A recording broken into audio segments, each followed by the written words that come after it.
Hello, this is Anthony Fulford, a farm advisor with the University of California Cooperative Extension, reporting on the nutrient composition of compost bedded pack and vacuum scraped manure from dairies in the San Joaquin Valley.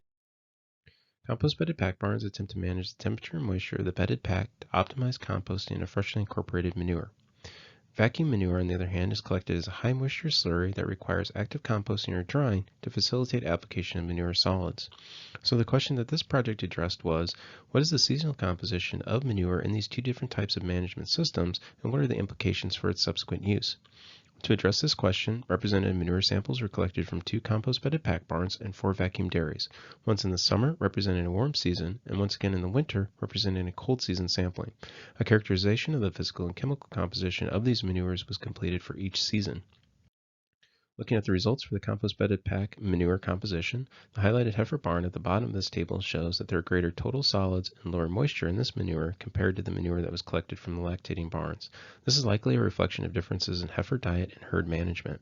Optimal moisture content for active composting ranges from 40 to 60%, and while this was achieved at the first facility regardless of sample timing, the manure at the second facility was drier than this. Nutrient composition was greatest in potassium, followed by total nitrogen and calcium. And there was a tendency for these nutrients to be greater in the summer months, but even the greatest differences observed between seasons were only about 0.5%.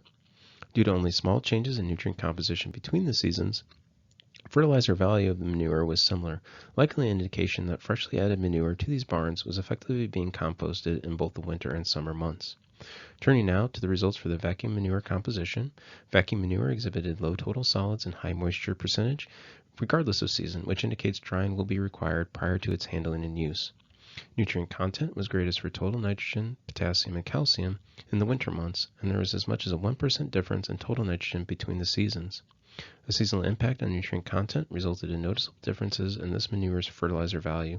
This was clearly observed at the fourth facility, where manure collected in the winter had 26 pounds of nitrogen per ton more than that manure which was collected in the summer.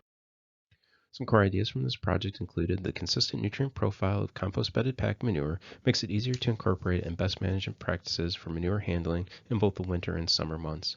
These results highlight the importance of monitoring temperature and moisture to optimize conditions for composting. Vacuum dairies should have a plan for handling very wet manure, especially in the cold and rainy winter months that prevent drying or composting. Seasonal changes in manure nutrient composition should be acknowledged prior to its use as a fertilizer source. And for both of these manure management systems, it's important to evaluate nutrient content as close to the time of application as possible, but this is especially true for vacuum dairies. To learn more about this project, please read the newsletter articles by scanning the codes shown on the screen. In closing, I would like to thank the dairy owners and operators who kindly participated in this project. Thank you.